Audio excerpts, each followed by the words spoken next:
members, members of the community, members who are chaplaincy students of the community, whichever communities you all are coming from. I am thrilled to welcome you all to the first of the series of Pathway to Chaplaincy.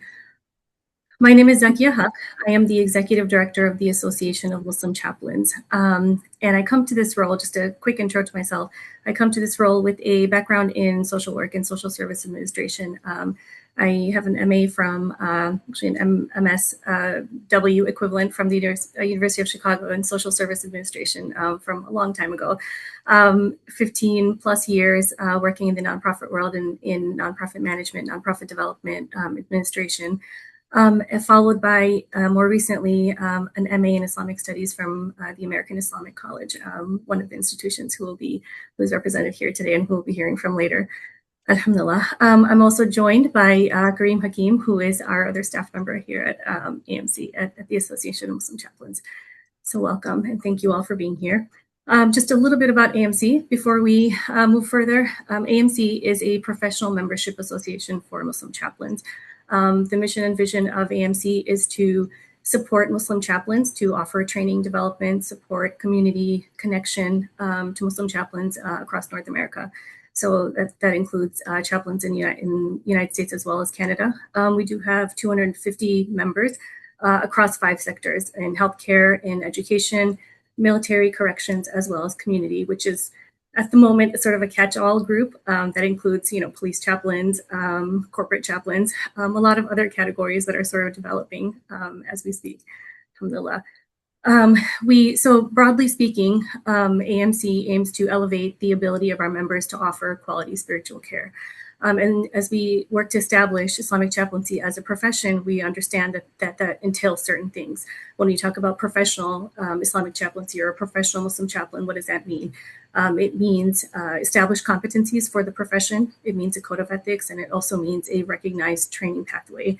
And as a professional association, AMC works on and sort of attempts all of those things at the same time. And so what does that actually mean in terms of what we do, our activities? So it includes things like this training, so professional development workshops for our chaplains. It also includes an annual in-person retreat that inshallah this will be our 4th year holding that on an annual basis, alhamdulillah. So that's AMC. Introducing the series a little bit, what AMC had in mind when we put together the series. So for our members, we have 250 chaplains, and all of them come from very different. If we gather their stories, we would have 250 very unique, different stories of chaplains and the way that people have become chaplains and how they arrive at chaplaincy and what their service as chaplains looks like. And also their training background varies very widely. And so, we have AMC members here who are working as chaplains, but who may not have the MDiv, the degree. We have chaplains who are not endorsed or certified.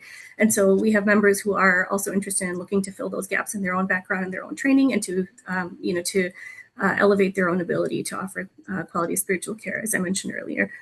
And then, of course, I think we have people who are students who are seeking to learn more about chaplaincy as a profession and to understand what that pathway looks like. What are the different steps that need to be taken? What are the training? What's the education? What are the qualifications that a professional Muslim chaplain would need to hold?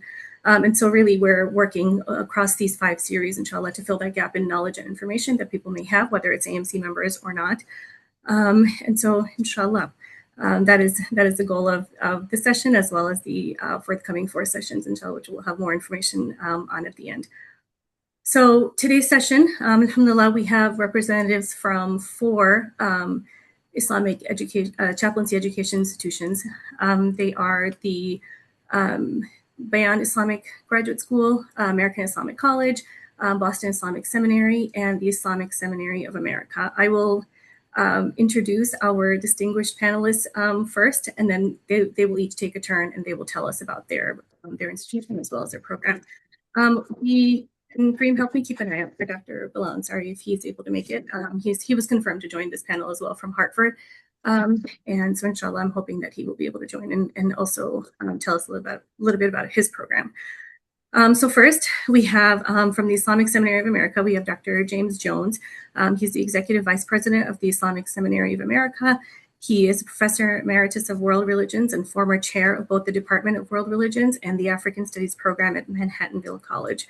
He has a DMin from Hartford Seminary and an MA in Religion from Yale Divinity School. Welcome, Dr. Jones, and thank you so much for being here. Thank you. We also have Dr. Suhail Lahar from Boston Islamic Seminary. He is a lead faculty and assistant professor. He has an MA in Religious Studies from Boston University and a PhD in Arabic and Islamic Studies from Harvard University. He previously served as academic dean at Fawakya Institute, which teaches classical Arabic, and I had the honor and privilege of being his student there for several semesters. We also have representing Bayan Islamic Graduate School, Munir Sheikh. He is Vice President of Operations and Academic Affairs. He holds an MA in Islamic Studies from UCLA, has participated in programs for advanced study of Arabic in Morocco and Egypt, and specializes in the history of Islamic Spain and the Mediterranean region. And then finally, last but not least, we have Dr. Humaira Ziad from American Islamic College. She is the Dean of Divinity and Director of the Hassan Institute for Interreligious Encounters there. She holds a doctorate in religious studies from Yale. She is a spiritual seeker, scholar, activist, and nationally recognized interfaith practitioner. Before her role at AIC, which I think we joined our respective institutions around the same time, she was assistant professor of Islamic Studies at Trinity College, and then scholar of Islam at the Institute for Islamic, Christian, and Jewish Studies in Baltimore, where she spearheaded public engagement on Islam. So alhamdulillah, I am so honored and humbled to welcome these distinguished guests to share their experience and expertise with us.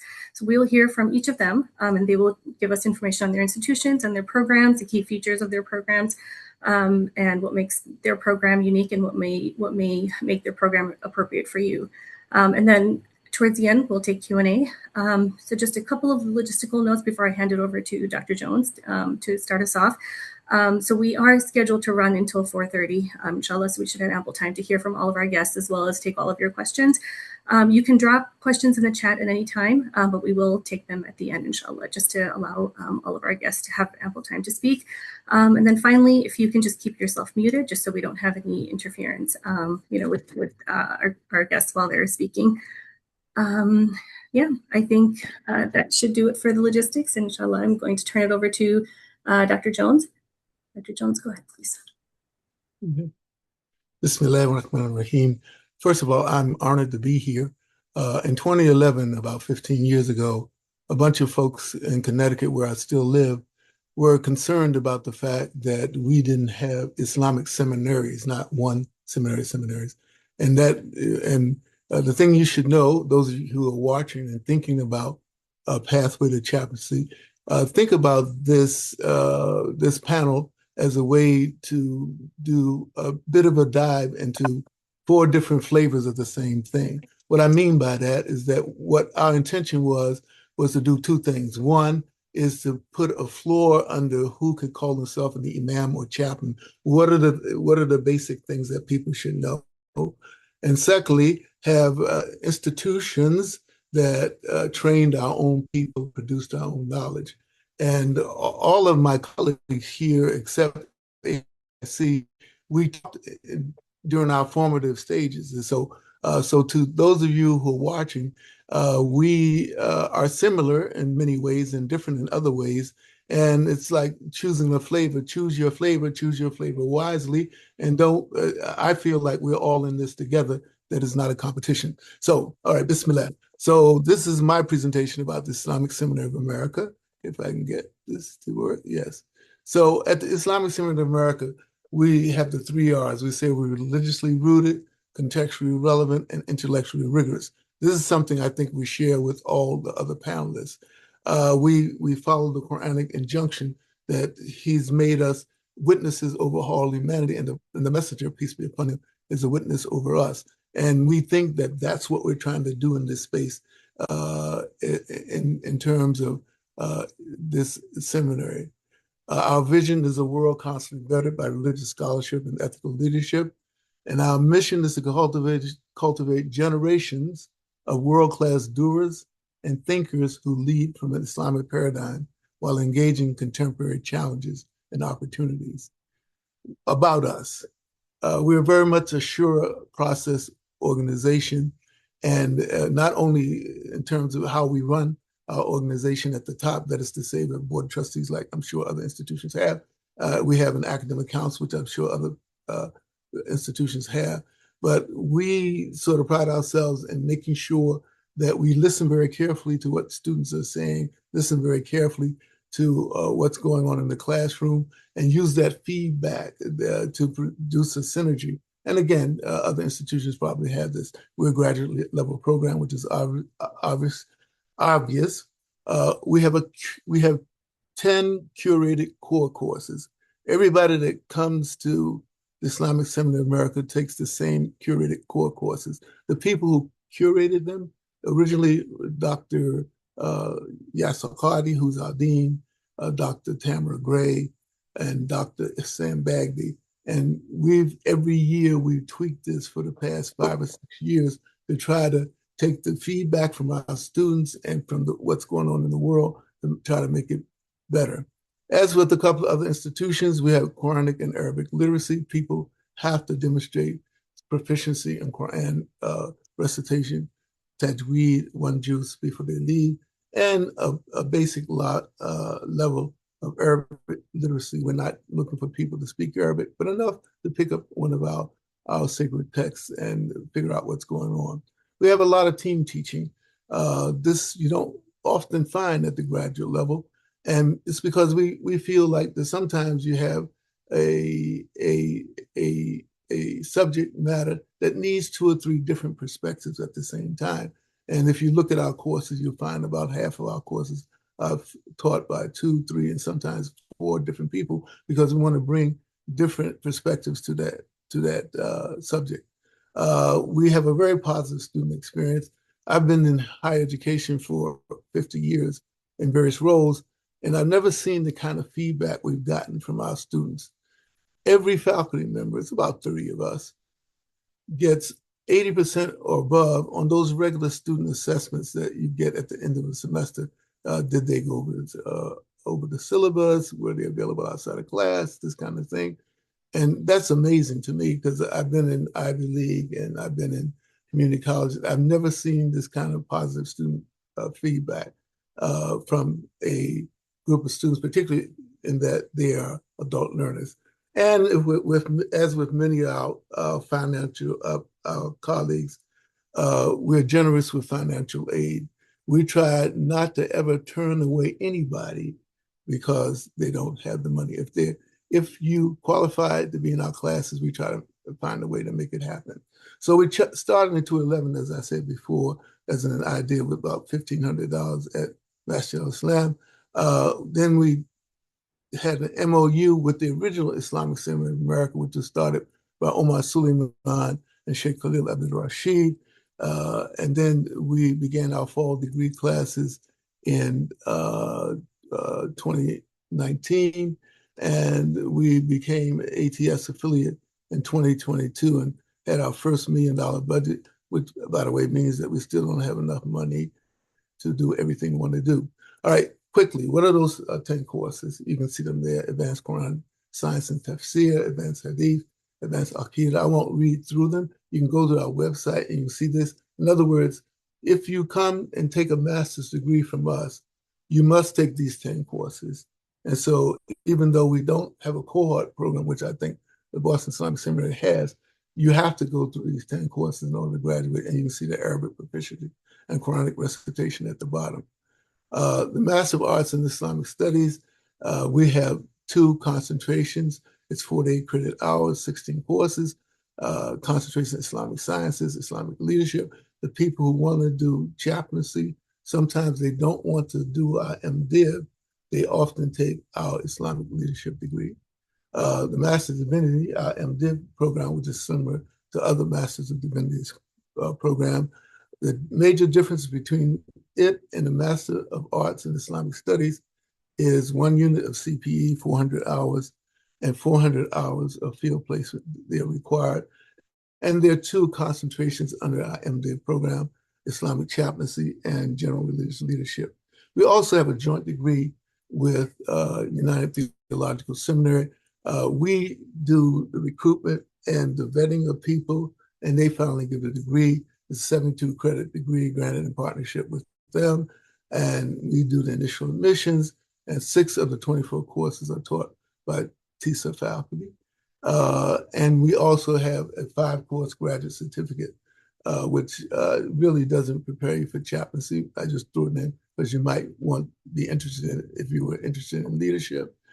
And kinds of courses that we have coming up in the summer: effective youth work, public speaking, navigating Muslim American cultures and identities, contemporary issues in Muslim Ummah, modern Muslim movements, contemporary issues in fiqh, imam and chaplain functions, advanced akhlaq and spirituality. Thought you might want to have an idea of the kinds of courses that we offer.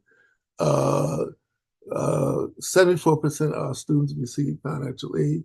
As I said before, we have a policy never to turn down a regular student for financial reasons.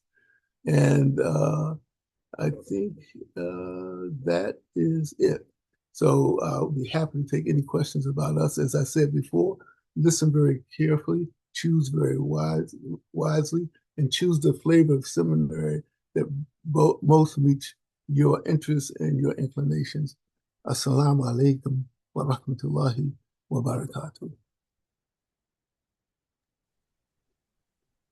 Jazakallah khair, Dr. Jones, for that presentation. I definitely learned a thing or two myself. So alhamdulillah, thank you so much. If folks have questions about TISA or directly for Dr. Jones, if you can drop them in the chat, or you could just jot them down and save them until the end. Inshallah, we should be able to get to them. Next up, I would like to invite Dr. Suhail, if you're there. Sorry, I'm having trouble finding on my screen. Yes, please go ahead.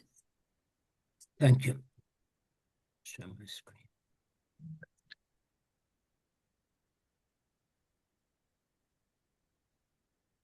Alhamdulillah wa salatu wa salam ala Rasulullah. Thank you, Sister Zakia, for setting this up and for the invitation to present. So I am the lead faculty and assistant professor at Boston Islamic Seminary. My email is up there if you want to email me later. It is also on the Boston Islamic Seminary.org website. Our mission is, as you see there, to prepare exemplary and professional Muslim American religious leaders for compassionate service to society. And underlying this mission, we have 3 main values: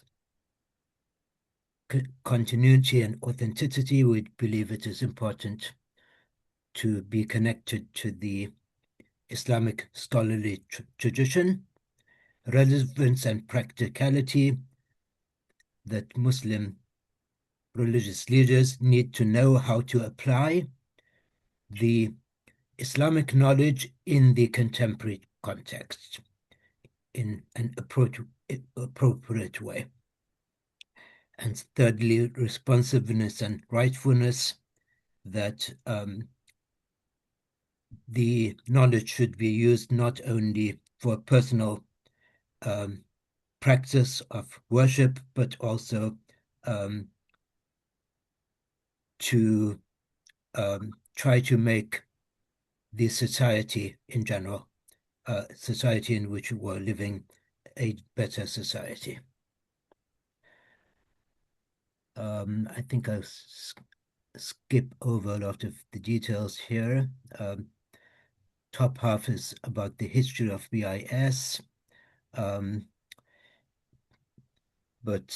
Yeah, our main program is a master's degree in Islamic religious leadership, MIRL, MIRL. We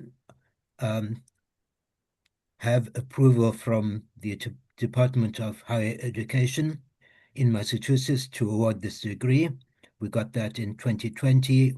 We admitted our first students after that in 2021 fall. We graduated our first batch of students in 2024, and we are currently pursuing regional accreditation from NETI, New England Council of Higher Education. So, as I said, our main program is the master's degree, which is a 3-year full-time degree if you do it full-time, but most of our students are part-time. If you do it part-time, it could take 4, 5, 6, or potentially more years. We have 3 tracks in this degree: spiritual and religious leadership, which is mainly imams, khatibs, and chaplains; religious counseling and arbitration; and then da'wah and outreach, which essentially covers all Muslim organizations or Muslim leaders working in Muslim organizations which are outward facing to the broader American public. We also have several other programs in addition to the master's degree. We have the Iqra Fellowship, which is a 1-year part-time program for college students and young professionals. They meet once a week for 2 hours a week, designed to strengthen faith while navigating contemporary challenges. We have the Islamic Foundations Certificate, which consists of 5 courses, typically meeting once a week, and this can serve as a preparation for the master's program. We also offer higher level certificates, Islamic Intellectual History Certificate, for example, and we have a step below the Islamic Foundation Certificate, which I think is coming on the next slide. We also offer professional development certificates and workshops and programs, including public speaking, Muslim chaplaincy, and others. Okay, this is another certificate program which covers 7 basic areas in the Islamic disciplines. I think Sister Zakia sent this information out to the AMC mailing list. But yeah, this is first session is coming up in just over a week. And if you are interested, please register. But the main program, as I said, is the master's program in Islamic religious leadership, and this is what is involved.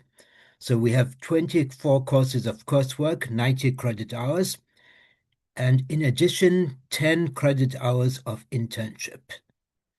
So, and then at capstone, another 2 credit hours, capstone written project. So total 102 credit hours. Although it is not called an MDiv, it has more than enough credit hours to be MDiv equivalent. Was also focus on tarbiyah, spiritual and moral development. All our classes are online currently, so you can you don't have to come to Boston to do the master program, but we do have an annual in-person 5-day retreat. The requirements for Quran and Hadith memorization, Arabic proficiency by the time you graduate, and there's an exit exam. In terms of the coursework, The courses are divided into three main categories. The core Islamic courses, and then courses about the contemporary context, that is the middle box, and on the right, courses related to skills which are important for Muslim leaders. So I won't go through and read all of these. You can just take it in on your own. These are some of the courses, not all. As I said, the total number of courses is 24. Our current students are pretty diverse. We have slightly more females than males. Ethnically pretty diverse, although the major component is Middle Eastern North African. But we have significant percentage of South Asians, Africans, and African Americans. Our students' ages range from the 20s to our oldest student currently is 75, mashallah.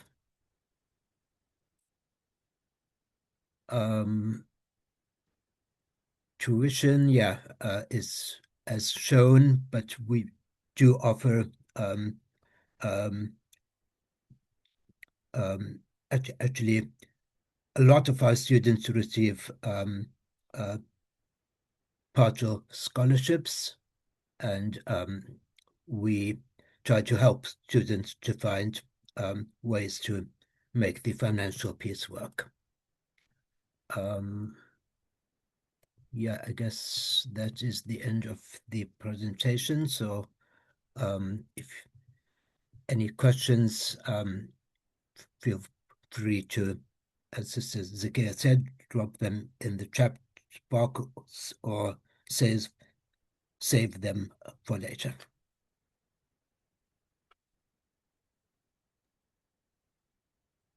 Jazakallah khair. Thank you so much, Dr. Suhail. Okay, so next we will hear from Munir Sheikh from Bayan, Islamic Graduate School.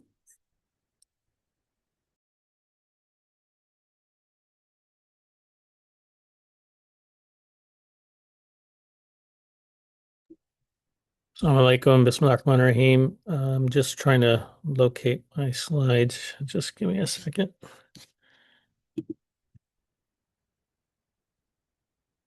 Okay.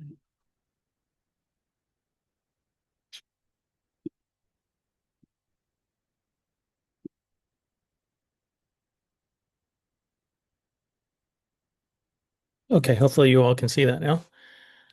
Once again, assalamu alaikum. Thank you, Zakia and AMC, for organizing this program to provide an opportunity for people interested in particularly the field of chaplaincy about the different programs that are available. As Dr. Jones indicated, they're essentially different flavors of a common initiative, a common endeavor to increase the capacity of qualified chaplains for the Muslim community and for society at large. I'll speak specifically about our Master of Divinity program in Islamic chaplaincy today. Although we do offer other degree programs. We have a Master of Arts degree, which is 39 units. This Master of Divinity degree in chaplaincy is 72 units. We also have a Doctor of Ministry program, which is 30 units. So if any of those are of interest to you, would be happy to discuss that further.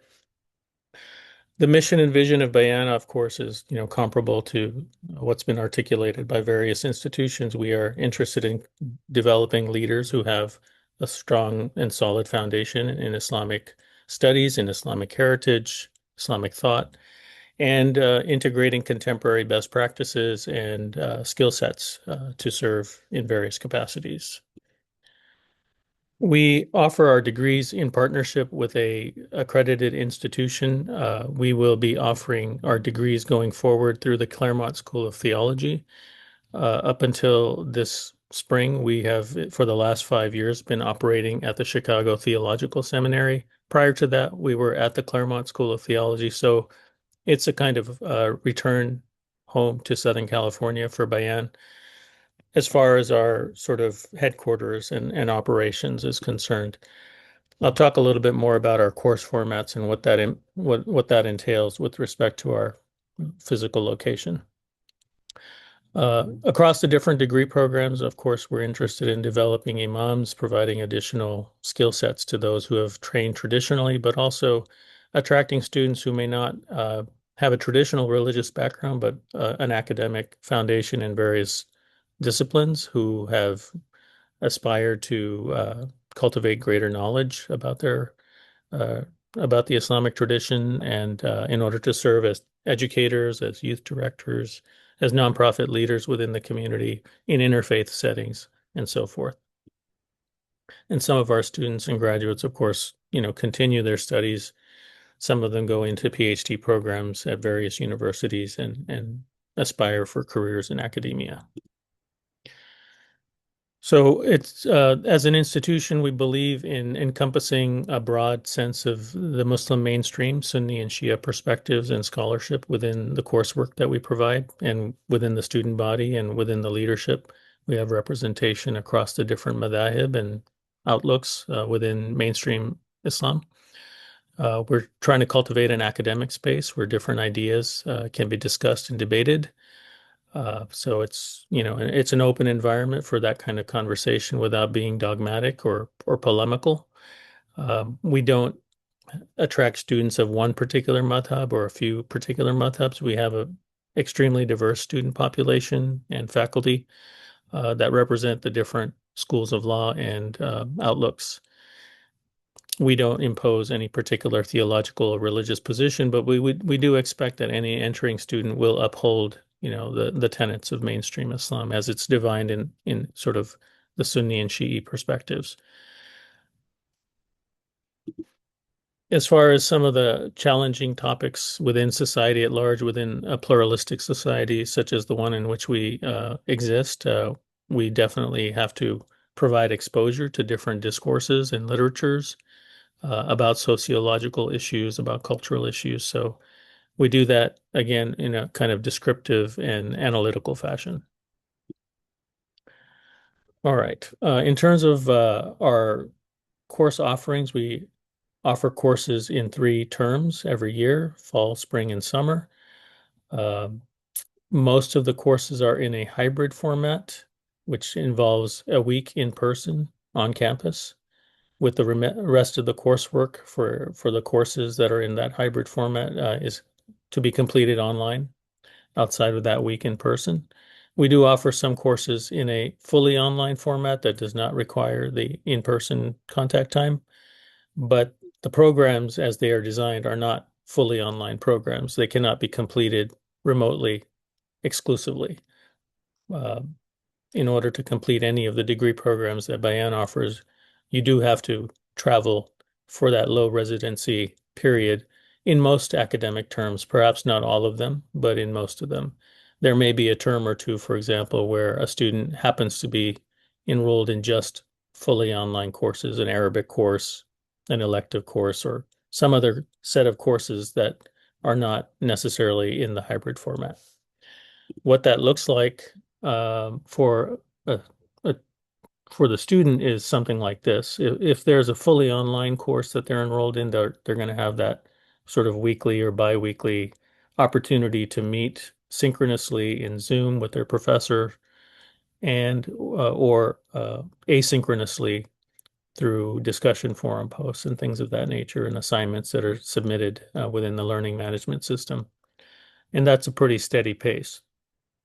The hybrid format is a little bit different. The first 4, 5, 6 weeks of the term, students are provided all of the reading materials to prepare for the in-person time so that they should complete all of the readings. And then depending on the number of courses that we are scheduling in a particular term, we may have some of the courses meeting in, let's say, week 7 of the term and other courses that meet in week 8 of the term. So this is essentially in the middle of the term.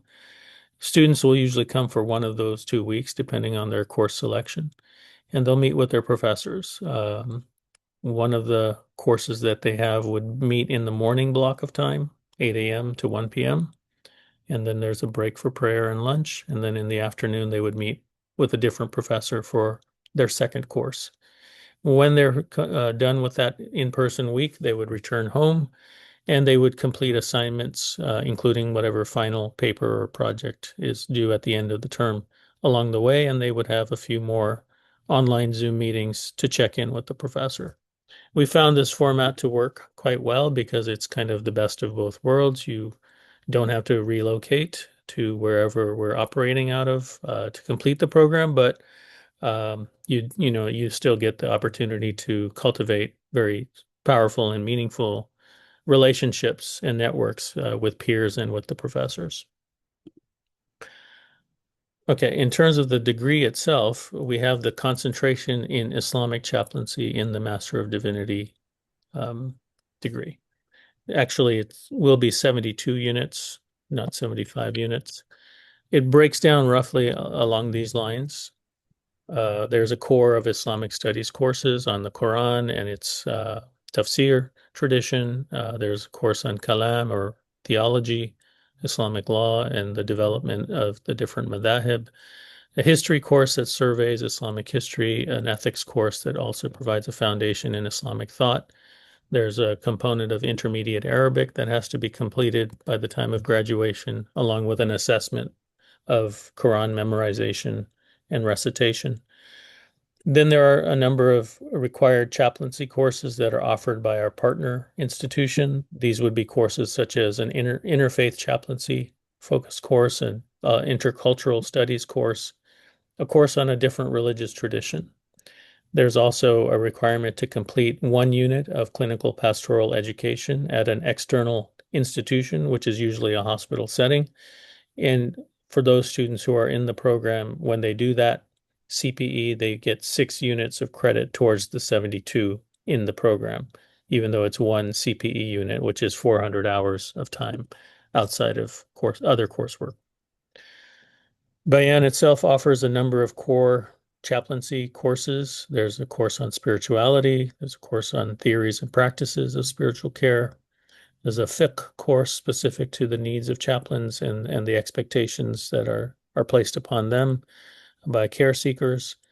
And then there's a course on self-care and self-development. And you see here listed some of the faculty that typically teach these courses. These are well-known and prominent individuals in their respective fields. Mashallah, we've been able to have them participate in the Bayan program because of the fact that we offer most of the courses in this hybrid format where they can take the time to come and be with the students in person.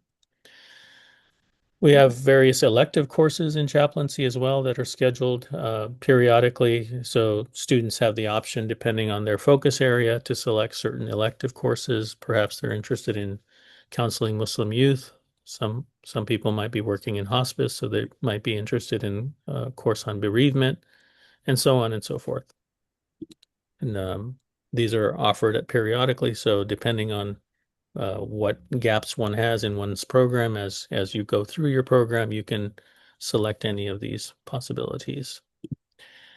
Then there are also some free electives that can be chosen. These are courses that are offered across the master's level programs, the MA program, as well as the MDiv program. They are courses in Islamic studies, in Muslim community issues, in ethics, in history, and so on and so forth. So these are available for students to select as part of their free choice.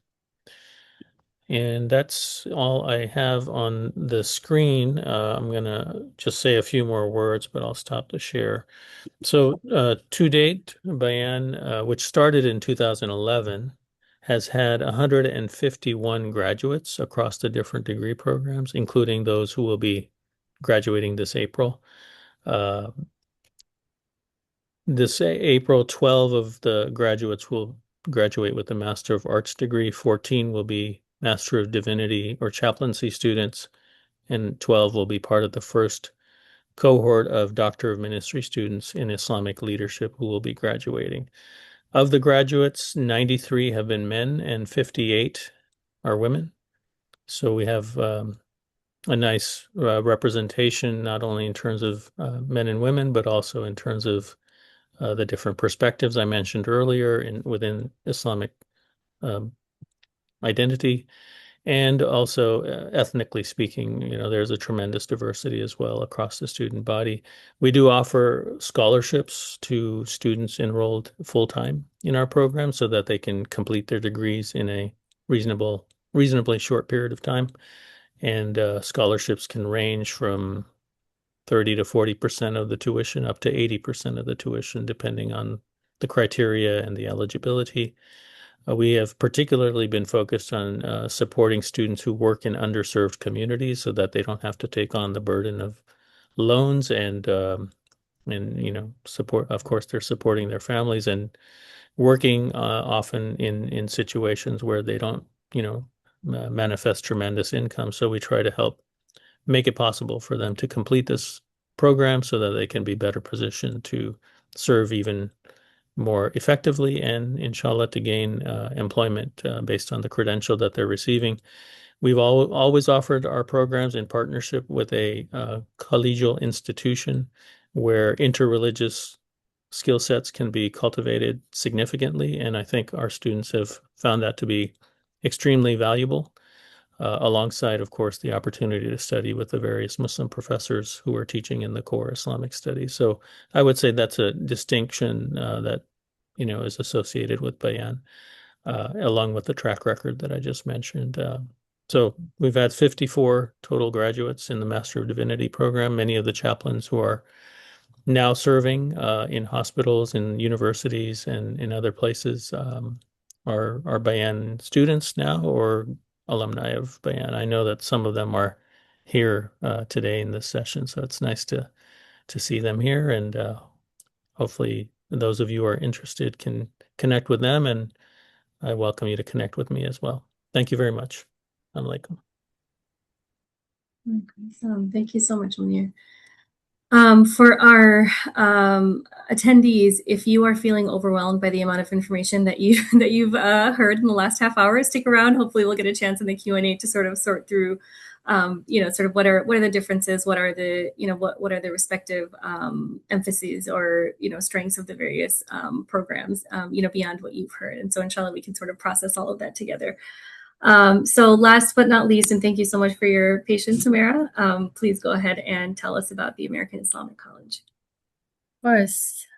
Thank you so much. Assalamu alaikum, everyone, and thank you for your patience as we discuss our programs in great detail, which I think is critically important. I'm learning so much here from everyone. Okay. Share. Right. Does everyone see that? Yes. Okay, perfect. So I'm here representing American Islamic College as the Dean of Divinity, and AIC, as some of you here have attended AIC and know, was incorporated in September 1981 as a private, not-for-profit, non-denominational Muslim liberal arts college. And AIC has had an operating and degree granting authority from the Illinois Board of Higher Ed since 2013. And then in 2024, AIC received full Higher Learning Commission HLC accreditation. And so we are a fully accredited college, and we are also distance education authorized. So we can offer distance education as well. The MDiv or Master of Divinity program in Islamic Studies at AIC prepares leaders who are rooted in deep spiritual formation, like all the programs that we have seen up till now. Our program equips students to engage the complexities of our multi-faith world with wisdom, with compassion, and with courage. And it supports our students in serving as faith representatives in religious as well as multi-religious and secular public institutions like hospitals, prisons, the military, and universities. This is a 72 credit, largely online degree program designed specifically for students who wish to become professional and credentialed Muslim leaders, spiritual caregivers, and chaplains. The curriculum parallels the training received by chaplains in other traditions in seminary or rabbinical schools.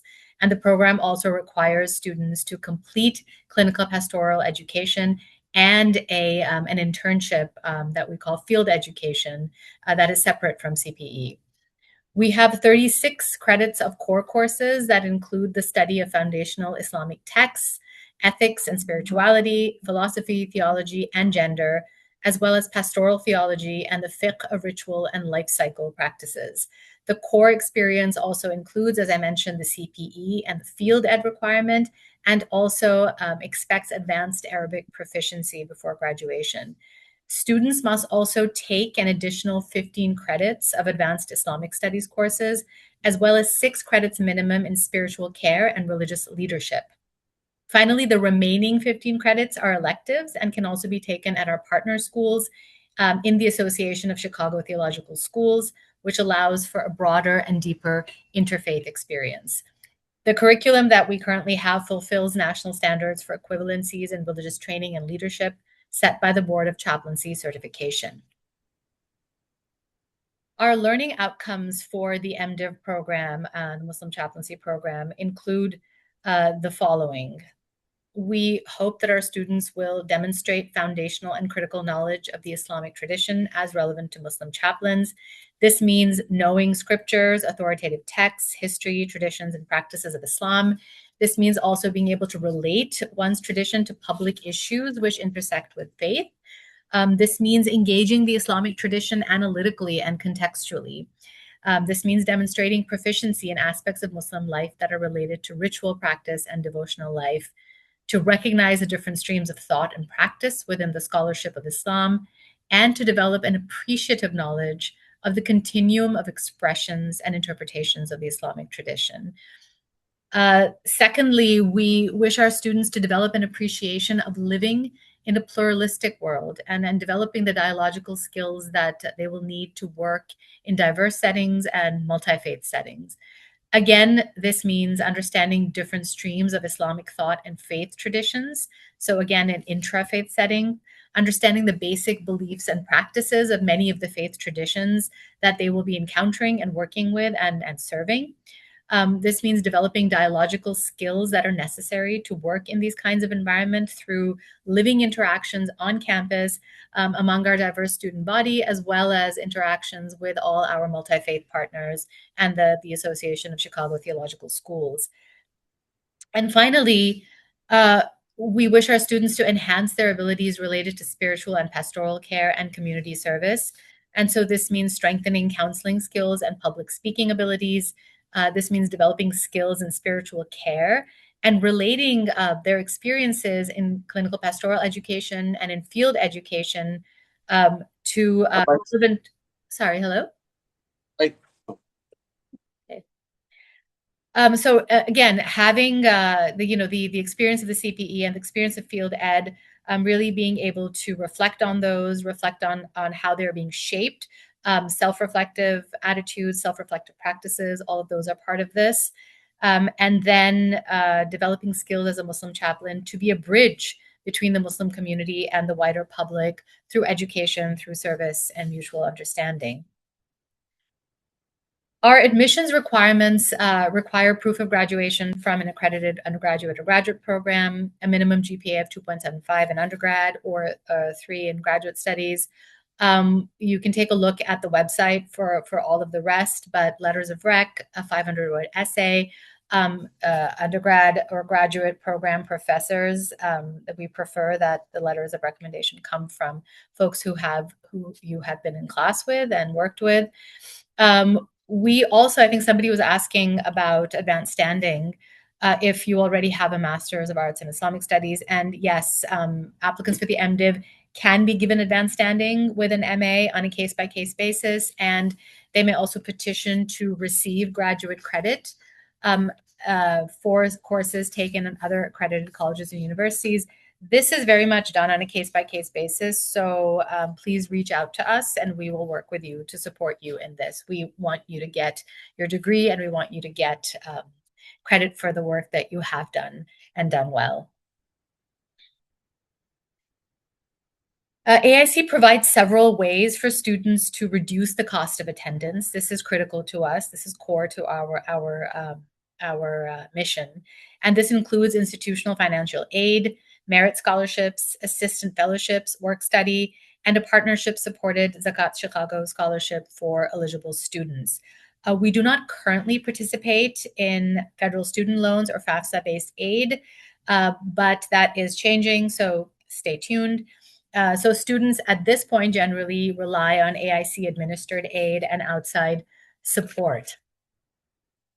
Tuition is $350 per credit hour for degree courses. Most courses are 3 credits. There are other costs as well. They are on our website. So for example, estimated books and supplies cost of $600 per semester, annual technology service fee, etc. AIC's general institutional financial aid is need-based and intended for students who demonstrate financial need and remain in good academic standing. Students have to apply through AIC's own financial aid process for this, and AIC encourages students to apply early to avail themselves of this opportunity. In addition to need-based aid, AIC offers partial tuition scholarships based on academic performance, and these are available to both part-time and full-time graduate students. A lot of our students are part-time, and again, happy to talk about that. We are very open to part-time education. We realize that folks are working. We realize that folks have commitments and families, and so we support that. There is no separate application for these merit scholarships, so applicants just indicate in their application that they want to be considered. And again, renewal of these depends on good academic standing. For students with ongoing financial need, AIC offers assistantship style support. So in the case of the MDiv, we have a graduate student assistant fellowship, also case by case and renewable. And this typically requires about 30 hours of service in exchange for tuition remission, equivalent to 1 3-credit course. We have students currently taking advantage of that. We're supporting us in all kinds of ways, and it is a really good opportunity. AIC also has a work-study program with limited part-time jobs for students. Again, priority goes to students who demonstrate and need help financing their education. Again, students can work up to 20 hours per week, and the finance office pays students who are hired into these roles. So also we have students participating in this. Finally, AIC now offers the AIC Zakat Chicago Empowerment Scholarship, and this opportunity is for Muslim applicants living in Illinois who are Zakat eligible, meet household income thresholds, submit AIC's financial evaluation materials, and are either newly admitted or continuing degree-seeking students enrolled at full-time or half-time status. Hugh, I'm going to end here so that we can get into Q&A, and appreciate your time, and please do reach out with any questions. Zakia, please offer our emails. I'm happy to answer questions beyond this webinar. Of course, thank you so much, Mara, and to all of our panelists, thank you so much for the information that you've provided about your programs. So alhamdulillah, we have some, ample time for Q&A, hopefully, and we can get to. So we have some coming in the chat. I have some that I think will hopefully surface, highlight some information that'll allow people to sort of discern what are sort of the unique characteristics of each program, and to think more about what makes sense for them. Okay, let's see. Thank you, Graeme, for gathering all the questions for me. So the first question that we had come in, and actually what I'll ask before we get into the questions is if all of our panelists, if you can just unmute, and hopefully it won't cause any interference. That way we can quickly, just have comments from each of you as you see, as you see appropriate. Let's see, I lost Munir on my screen, but, oh, there you are, okay. I don't know why I keep sending you to my second screen, but yeah, if you can just unmute the 4 of you and just, reply. Some questions will be for, appropriate for all 4 of you to answer, and then some I think will be, I may ask 1 or 2 of you to address. So let's start at the top. Yeah, so somebody asked, so for somebody who already has an MA in Islamic Studies, I know, Humera, you just addressed that in terms of advanced standing at AIC, but more broadly, what are, do institutions offer chaplaincy certification for people who already hold an MA in Islamic Studies without them having to repeat the entire MDiv program. And so if each of you can briefly just respond to, if somebody comes to your program with an MA in Islamic Studies, what do you offer them in terms of equivalency for the MDiv? And I can start with Dr. Jones. You're first on my screen, and you're already unmuted, so I'll start with you. Sure. We started in 2019. We have not had anybody who transferred in the master's into our program simply because the academic council, is not me, happens to think that the way we teach is unique around Islamic studies. I could talk more about that. And so therefore, people who already have a master's of art and religion, they usually take our core courses. We have people, for instance, who graduated from Al-Azhar. They graduated from other traditional Islamic schools in the United States and outside, and they still take our 10 core courses because there's a belief, at least amongst the faculty and the academic council, that we approach Islamic studies broadly as with other institutions, but in a way that's integrated quite differently from most of the institutions that people either Muslim institutions or non-Muslim institutions. Okay, thank you. Dr. Sohail, if you can answer for how Boston Islamic Seminary approaches this. So BIS does technically have a transfer policy whereby students, after they are admitted to the master's degree program, the Miral Master of Islamic Religious Leadership, they could apply, they could petition to transfer credits for equivalent courses they have taken elsewhere. And so potentially they could finish the degree in less than 3 years full time. So yeah, typically this might apply to students who already have taken core courses like theology or aqidah, the basics of fiqh, Islamic history, and so on, but they need the other courses in the other areas, the courses about skills and the courses about contemporary context. So they could potentially take those courses in a year and then graduate. But also similar to what Dr. Jones said about TISA, if you have taken fiqh, for example, at an overseas institution like at Azhar or University of Medina or a South Asian madrasa, again, the approach will be quite different, and therefore it will be highly recommended, at least for you to take our courses where you have more of the emphasis on application of the knowledge in the contemporary Western context. Okay, thank you.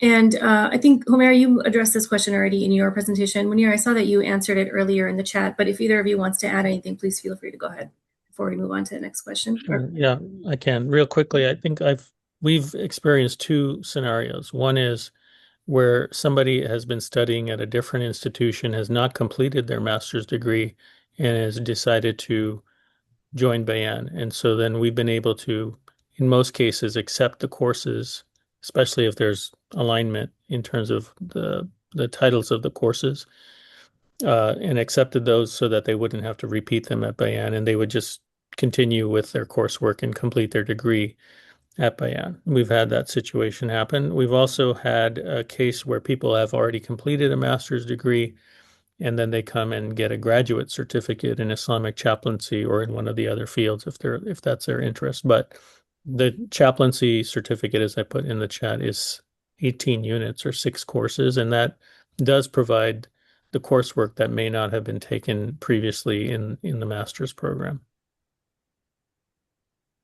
Okay, thank you. Yeah, we, also like Dr. Jones and Dr. Lahir also mentioned, we have a strong commitment to our core courses, that students come in and take the course. And while formally we say that, no more than 9 semester hours can be transferred over from other institutions, really, the way we've done it is case by case, course by course.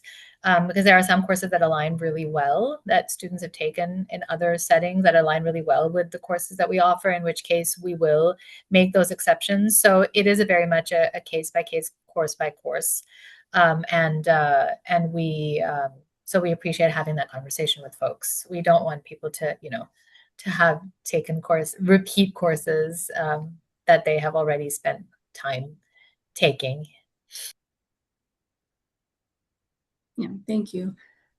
So the next question we have, hopefully will be a quick one, because somebody asked if the degrees that you all have talked about are available online or are they in person only. I believe Bayan, BIS, and AIC answered that already. Dr. Jones, if you could just speak briefly about whether to what extent your courses are available in person versus online. And if people have follow-ups for the other 3 programs, please drop them in the chat as well. Okay, so we started off as a hybrid program, similar to Bayan, but we would have people come twice in the semester for weekends, and then COVID came. And so now about half of our courses are hybrid and half of them are online only, but you cannot take the full degree online only.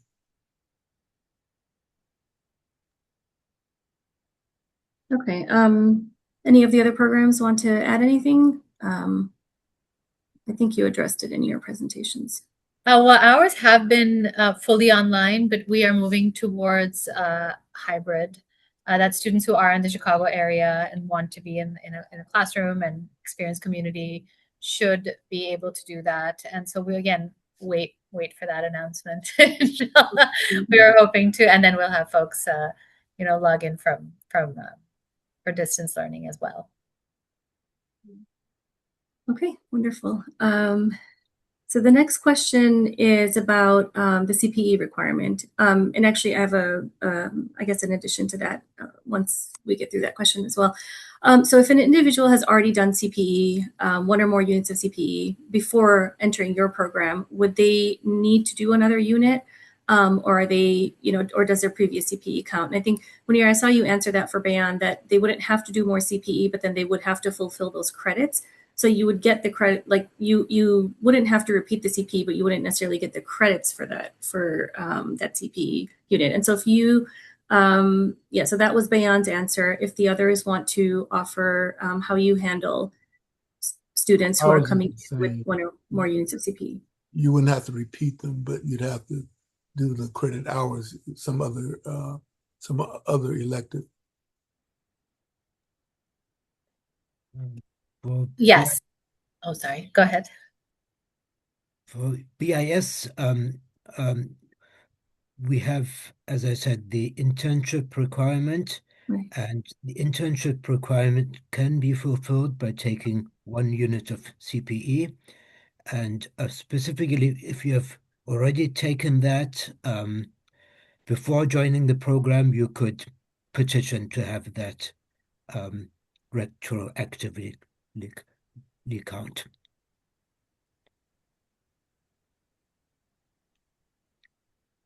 Yes, it would be the same thing for us. If somebody's coming in with a CPE, then they would make up the credit hours.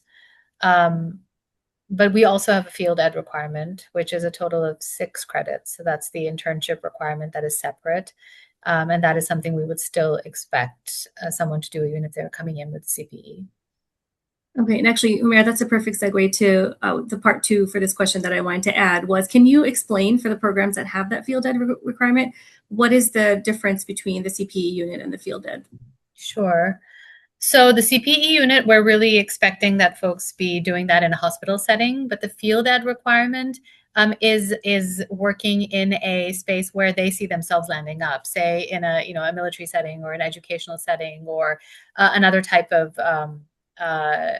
institution where they would actually like to experience the environment and the way things work, because they are thinking about that setting for themselves moving forward. And in that, there are a lot of self-reflective exercises as a part of that, and that way it also mirrors the CPE.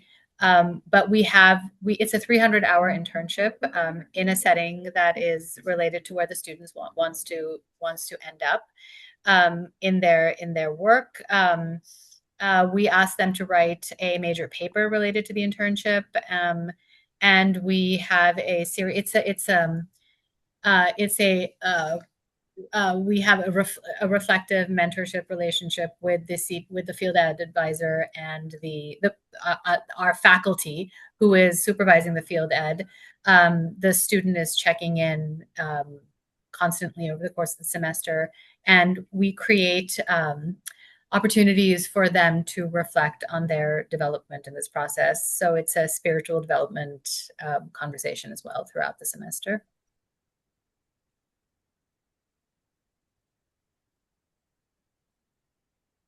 Does anybody, any of the other panelists want to add to that for your program? Okay. Okay. So I actually have a question that I think Dr. Jones and Dr. Sahel, you touched on already. If a person is coming from, and we will, our final session in this series is about more traditional Islamic sciences education.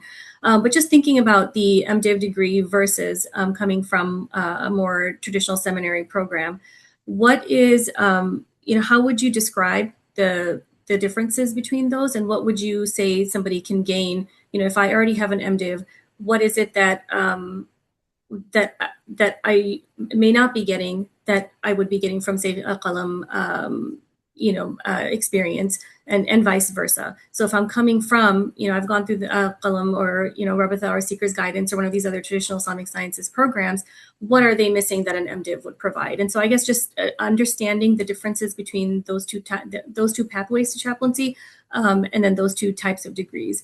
Dr. Jones, if you don't mind starting, but I'm wondering if I need to clarify that question more. No, to be brief about it, if somebody brings in a degree from a traditional Islamic studies program, the main difference is that usually people are taught confessionally primarily, and they're taught from one method, one worldview, and that's not us. And we encourage those kinds of people to come, but ultimately the difference in the MDiv program is, I would say, professional practice, leadership, and critical reflective thinking, which they often don't get in the traditional programs.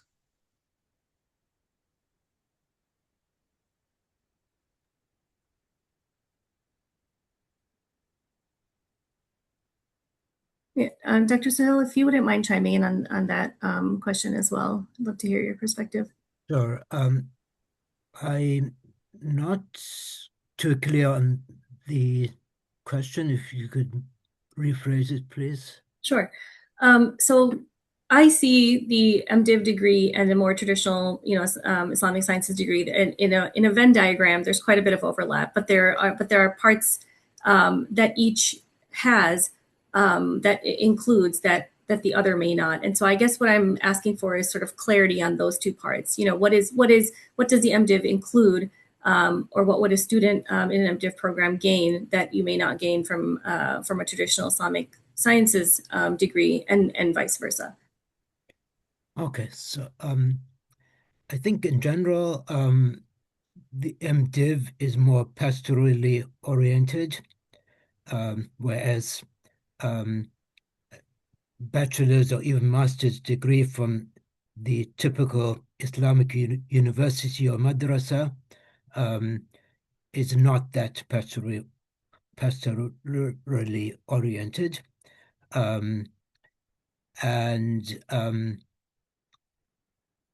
For BIS specifically, as I said, our degree is not technically called an MDiv, although pretty sure it would qualify as MDiv equivalent, especially after we get accreditation, inshallah. But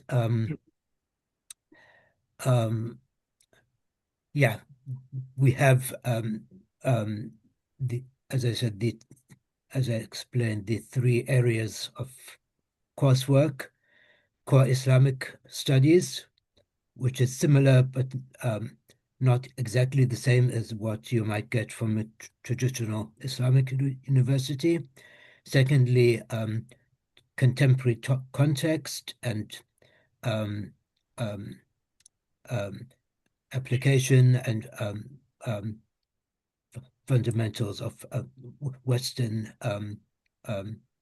thought and so on, which is typically not taught in a traditional Islamic universities. And thirdly, the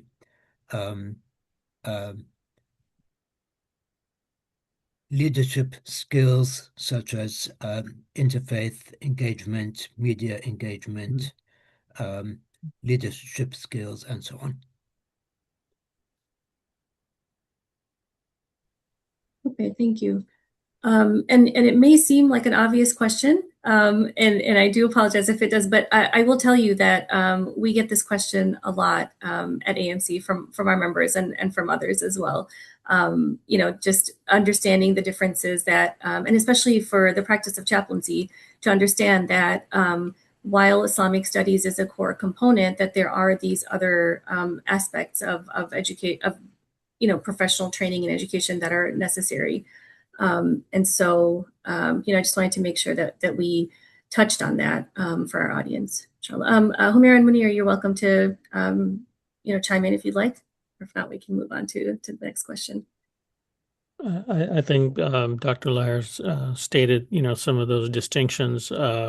It's wonderful when people who have deep traditional knowledge are part of the cohort of students.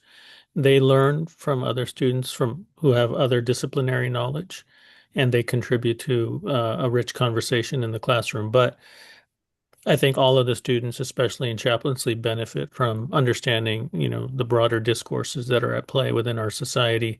So text knowledge is one thing, but then how to interpret and apply it appropriately, I think is something that distinguishes our institutions from those kinds of institutions.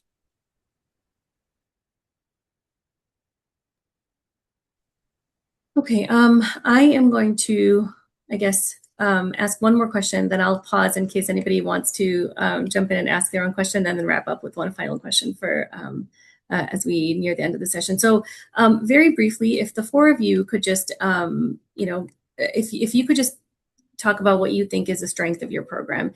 And, as we already talked about, different flavors of the same thing. We are here in a very non-competitive sort of spirit. So keeping those things in mind, I'm just, if you had to sort of highlight one key strength of your program, what would that be? I would say the curated core courses taught by teams, because the emphasis is on there's not one Islam for everybody. I mean, one of the things that students often say is that they learned with us is that the Islam that they either grew up with or they converted in isn't the only Islam. And we're trying to disabuse people of the notion that there's one way of looking at everything.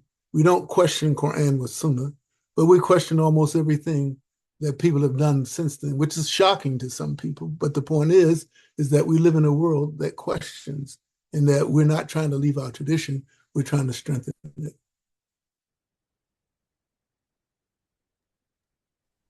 I'll just chime in here. I'll just say that I think the students at Bayan come in with, a very sincere motivation, and they're very supportive of one another. So I think one of the hallmarks, I would say, is having facilitated a space where students can encourage one another. It's not a competitive environment. Everyone is looking out for everyone else. That's what I've observed. as an administrator. And I think, of course, the quality of the education in terms of the faculty that we have.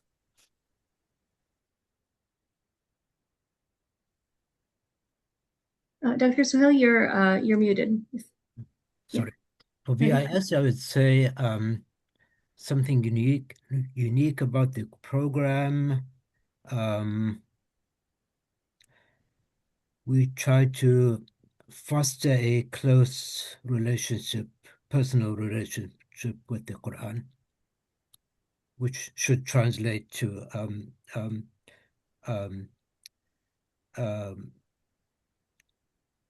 the person's conduct. So Quran as a source of tarbiyah.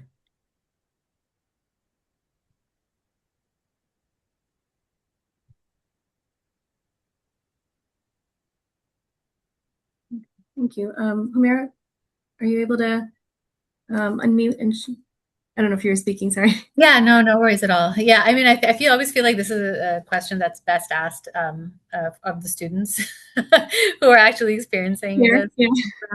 And I am, very new to the institution, so I'm still learning myself. But honestly, what I'm hearing is the quality of our classes, the quality of our faculty, the quality of the conversations and discussions, and the openness of faculty to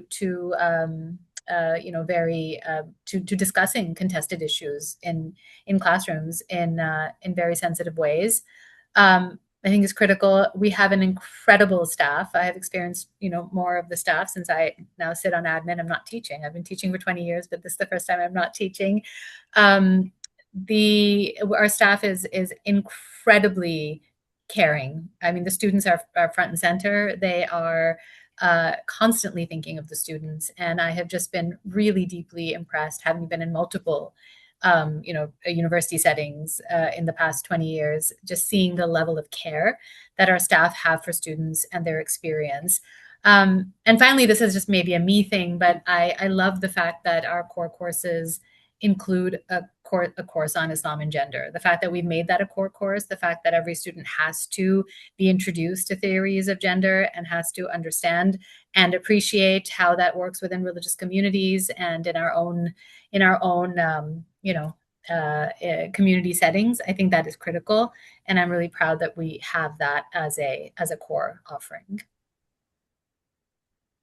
Yeah, I actually took that class when I was doing my MA at AIC, and it truly has been one of the most transformative classes that I've taken in, undergrad as well as 2 graduate programs. So yeah, I can, you called on students to, you wanted a student to answer that. As an ex-student, I can.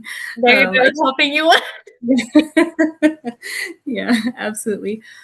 Okay, well, we just have a few more minutes left. Are there any questions from from participants? If you all want to, you can use the Zoom function to raise your hand, or you can go ahead and unmute and try to ask your question that way. We may have gotten everybody's questions in the chat, and if that's the case, that's also fine. Yes, please, Brother Luqman, go ahead. Assalamu alaikum. I'm an older brother, but the truth is I have actually worked. Like I have 3.5 credits of CPE, and I've worked in a hospital in the healthcare field. And I was thinking about going back to college. It is what it is. And the problem is, how would that be acceptable coming into the college? Because I have real life experience. I mean, years of real life experience. And I just want to know, would y'all accept it? You mean instead of an undergraduate degree? Well, I'm coming into an undergrad. I'm just starting as far as the college. I also teach different classes in CPE under another institution. In a masjid, I teach some classes in it. But the thing I'm asking is, since y'all required us to have CPE units, and I'm not on the, shall we say, the New York side, ASAP, I'm from CPSP, which I was going to take that up, but they told me they would only accept 1 unit, and I'd have to start all over. So I'm asking, how do y'all work? If I joined the college, how many units of my experience would y'all accept?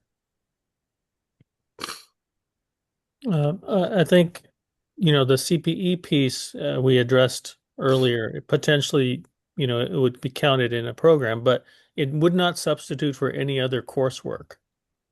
So if you were to be admitted to the school and if, your application, based on all the experience that you have was favorably reviewed and you were admitted, you would take the courses along with other students. And of course, you Okay. would contribute to the conversation that's taking place. Okay, Based on I'm saying I'm not knocking nothing. I'm just asking because my whole purpose is being a Muslim chaplain and not an imam, not a mufti, not a qadi. I just want to help people in their recovery and help them in their spiritual development and their, overcoming what they're going through. So that's really my thing, but I think I should go back to college too. It is what it is. Thank you for answering the question, but I just want to know what it does for people in my boat who's not young trying to already can make a living in it. That's why I'm asking. Thank you. Yes, and brother, you're welcome to. I think if one or more of the programs sounds appealing to you and sounds like you would be interested in pursuing a degree with it, I would encourage you to reach out, to the folks here, and we can share their contact information, afterwards, inshallah. But I would encourage you to, that way you can get some personalized feedback in terms of, what experience you're coming in with and what you would need to do, inshallah. Yeah, I noted in the chat, but I think it was, I think Brother Lukman, if you saw, I noted that it would definitely be a case by case, that conversation. We're always happy to have those conversations because we realize that folks are coming with all kinds of life experience, and we are very excited to have a conversation with folks who are interested in making this their mission in life. So please do reach out. Thank you very much for your answers. Thank you. What I would say, Brother Lukman, in addition, we've seen you a lot, is that we're building a profession right now. And for me, building a profession includes the people like yourself who've been doing it for a while and the people who only have been in the classroom, because we have some people who've only been in the classroom. And I think this is what other people are talking about, is that people learn from each other. And so I would encourage you to apply to which one of us, feels closer to what you're about and have a conversation with us about it. Because I get the sense that each of us are interested in taking in people who are traditionally overlooked by quote professionals. Thank you for your thing. Your thing. Wow, excuse me. Thank you for your answer, Dr. Jones. Because I've been to several of the things that speaks up at your university. Because I'm in New York City. Yeah. Okay. So thank you all very much for your answers. Shukran. Likewise, Boston Islamic Seminary would welcome your application, Brother Lukman. Wonderful. Okay, well, in the last couple of minutes, I won't force all of our panelists to answer this, but I would welcome one or more of you to answer this. And Dr. Jones, you already kind of did, but I'm wondering if you have any final words of advice for our attendees if they are looking to join a program, an MDiv program or Boston Islamic Seminary's equivalent program. How would you advise them in choosing, between the various wonderful opportunities that we have in our community, alhamdulillah? I would say, and a couple others have said this before, talk to the people about the student experience, and then you'll get an idea if this is the thing for you.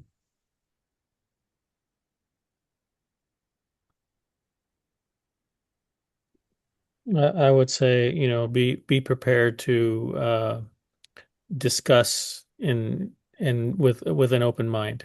It's an academic environment in all of these institutions, and we want to make sure that people can feel comfortable sharing their partially formed ideas. We're all works in progress. We're all thinking through many complex issues. We need to be able to articulate and not feel like we're going to be attacked or judged, and that also takes a certain kind of intention coming into these institutions. I would say research the programs further, and then potentially arrange meetings with staff or faculty or students, or potentially more than one of those. And then final step, of course, to do istikhara, ask Allah for guidance.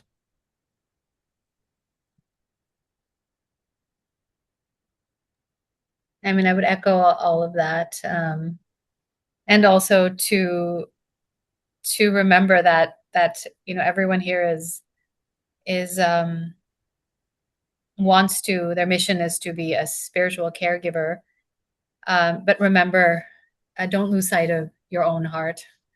Don't lose sight of the spiritual care that you yourself need in this process.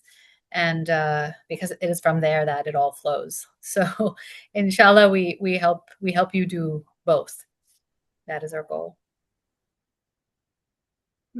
Thank you so much. Jazakallah khair to all of our to all four of our panelists for being here, for giving your time, and for sharing the I think comprehensive information about your programs. I'm so grateful, just personally, as a member of the Islamic of the Muslim American community, as well as with AMC, that we have so many different wonderful programs that people can choose from, and so many different and they can figure out the right fit for themselves. Whether that's based on online or in person, or what are the emphases of the core classes. So inshallah, I encourage everyone to, as we just heard, do your research, reach out, connect with the panelists here, connect with students that who may be at the various programs, and inshallah may you all find find the right institution for yourself, find the right path for you, inshallah. So thank you so much. We really appreciate the participants, the attendees, for you having attended this program. I hope it was beneficial, helpful, inshallah. We will send a follow-up email with links to the different, to the various institutions, their websites, contact information for us at AMC, as well as for our panelists. I encourage you to check out the other 4 sessions that are coming up in the rest of the series, as they are all pieces to the larger puzzle. So we have a CPE, a session all about CPE endorsement, certification, and then the final session about traditional Islamic sciences educational opportunities, inshallah. So we look forward to seeing you at one or more of those. Once again, thank you so much, and inshallah, take care, everyone. Assalamu alaikum. Thank you, Zakia. Assalamu alaikum. Well,